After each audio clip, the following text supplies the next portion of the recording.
ناظرین، آج ہم ہارٹ اٹیک، جسے عام زبان میں دل کا دورہ بھی کہا جاتا ہے، اس پر بات کریں گے۔ دل کا دورہ عام طور پر اس وقت ہوتا ہے جب دل کو خون پہنچانے والی شریان یا تو مکمل بند ہو جائے یا اس میں شدید حد تک تنگی واقع ہو جائے۔ یہ تنگی کا عمل جو کہ دل کو خون پہنچانے والی شریانوں میں ہوتا ہے، یہ عمل ہمارے بچپن سے شروع ہو جاتا ہے اور پوری زندگی جاری رہتا ہے۔ دل کی شریان میں موجود وہ چربی کا لوتھڑا اگر کسی وجہ سے ٹوٹ جائے تو وہاں موجود خون میں خون جمع کرنے والے خلیے جمع ہونا شروع ہو جاتے ہیں، جس کی وجہ سے وہ خون آگے پہنچنے کا عمل بند ہو جاتا ہے۔ اس صورت میں دل کو خون کی سپلائی بند ہو جاتی ہے اور دل کے دورے کی علامات ظاہر ہونا شروع ہو جاتی ہیں۔ دل کے دورے کی علامات میں عام طور پر سانس میں تنگی، سینے میں جکڑن، بعض صورت میں پیٹ کے اوپر والے حصے میں درد ہونا، جبڑے میں درد ہونا،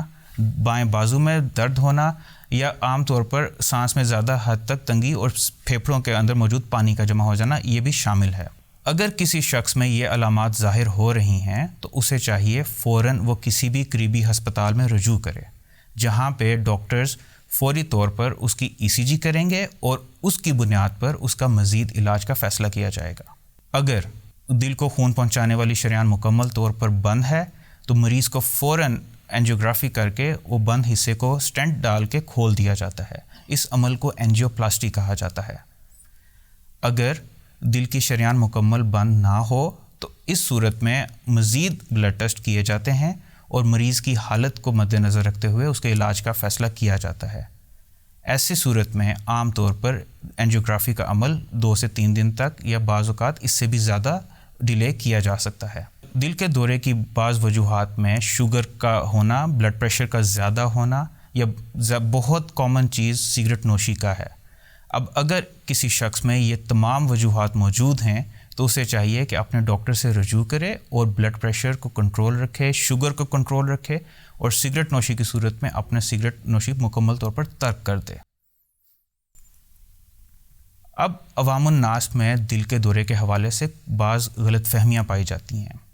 ان میں یہ ہے، اگر کسی شخص میں ایسی علامات ظاہر ہوں تو اس کو لائٹ لے کر وہ کسی لوکل ڈاکٹر سے یا حکیم سے رجوع کرتے ہیں، اور اس صورت میں جو مکمل علاج جو کہ فوری طور پر کیا جانا چاہیے وہ ڈیلے ہو جاتا ہے۔ دل کے دورے کے سب سے مین جو چیز ہے علاج میں وہ وقت ہے۔ اگر فوراً علاج ہم نہیں کر پاتے یا بعض اوقات ڈیلے ہو جاتا ہے تو اس صورت میں دل کمزور ہو جاتا ہے، جس کی وجہ سے اس کا پمپ کرنے کا عمل، جس کو ہم اس کو ایجیکشن فریکشن عام میڈیکل زبان میں کہا جاتا ہے، وہ کم ہو جاتی ہے،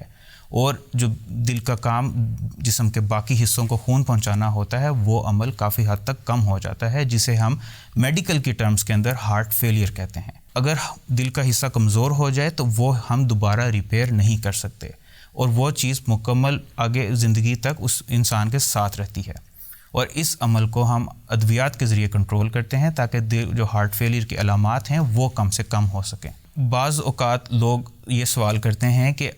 اگر ایک پیشنٹ ایمرجنسی میں گیا ہے اور ڈاکٹرز نے ECG کے بعد یہ فیصلہ کیا کہ ہم اس کے ابھی اینجیوگرافی ڈیلے کر سکتے ہیں، ابھی ہم کچھ ادویات یعنی جن میں خون پتلا کرنے والے انجیکشنز شامل ہوتے ہیں وہ دیے جاتے ہیں۔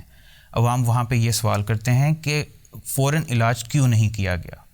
تو اس صورت میں ہم عام طور پر مریض کو سٹیبل کرنے کا ٹائم دیتے ہیں، جس کی وجہ سے 1 دن 2 دن یا بعض اوقات 1 ہفتے تک ہم اس کا ویٹ کر سکتے ہیں، اور اس کے بعد ہم اینجیوگرافی کر کے اس کا جو بھی حصہ ہوتا ہے مزید علاج، جس میں بائی پاس بھی شامل ہے، ہم اس کا فیصلہ کرتے ہیں۔ کچھ ایسی چیزیں ہیں، رسک فیکٹرز ہیں، جن کو ہم کنٹرول کر کے دل کے دورے کو ہم اس کے رسک کو کم سے کم کیا جا سکتا ہے، جن میں آپ کو پہلے بھی میں نے کہا کہ سگریٹ نوشی کا ترک کر دینا، شوگر اپنی کنٹرول رکھنا، اگر بلڈ پریشر زیادہ ہے اس کو کنٹرول میں رکھنا۔ بعض اوقات کچھ لوگ خاندانوں کے اندر پہلے سے خون میں چربی کا زیادہ ہو جانا موجود ہوتا ہے، ایسے افراد کو اپنے خون میں موجود چربی کو، کولیسٹرول لیول جس کو ہم عام میڈیکل ٹرمز میں یوز کرتے ہیں، ان کو ادویات کے ذریعے کم رکھنا، یہ چیزیں شامل ہیں۔ برِ صغیر میں ہم لوگوں کے چکنائی کا استعمال بہت زیادہ ہے، اور اس صورت میں آج کل جو کھانے بنائے جاتے ہیں یا جو ہم آئل وغیرہ یوز کرتے ہیں وہ بالکل بھی صحت کے حوالے سے وہ ٹھیک نہیں ہیں۔ ایسی صورت میں جو باہر بازار میں موجود چکنائی والی چیزیں ہیں ان کو کوشش کریں جتنا بھی ہو سکے کم سے کم استعمال کریں۔ فاسٹ فوڈز آج کل بہت کامن ہو گئی ہیں ہماری یوتھ کے اندر. پیزاز اور یہ برگرز وغیرہ یہ چیزیں بہت زیادہ حد تک خطرناک ہیں, اور کوشش یہی کرنی چاہیے کہ ان تمام چیزوں کو کم سے کم استعمال کریں, کیونکہ کسی بھی چیز کا زیادہ استعمال صحت کے لیے ٹھیک نہیں ہوتا. انسانی صحت خدا کی ایک بہت بڑی نعمت ہے, اور ہمیں چاہیے کہ اس کی ہم قدر کریں.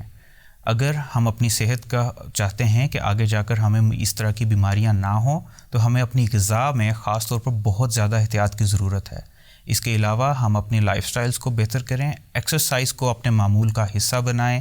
اپنے آپ کو ایکٹیو رکھیں, واک کریں, رننگ کریں, اور ان تمام چیزوں پہ عمل کریں جو کہ ہماری صحت کو اوور آل بہتر کر سکتی ہیں, اور ایک سیڈنٹری لائف سٹائل جس کو عام زبان میں آرام دہ جو زندگی ہوتی ہے اس کو اوائڈ کریں اور اپنے آپ کو ایکٹیو رکھیں. اللہ تعالی ہم سب کا حامی و ناصر ہو.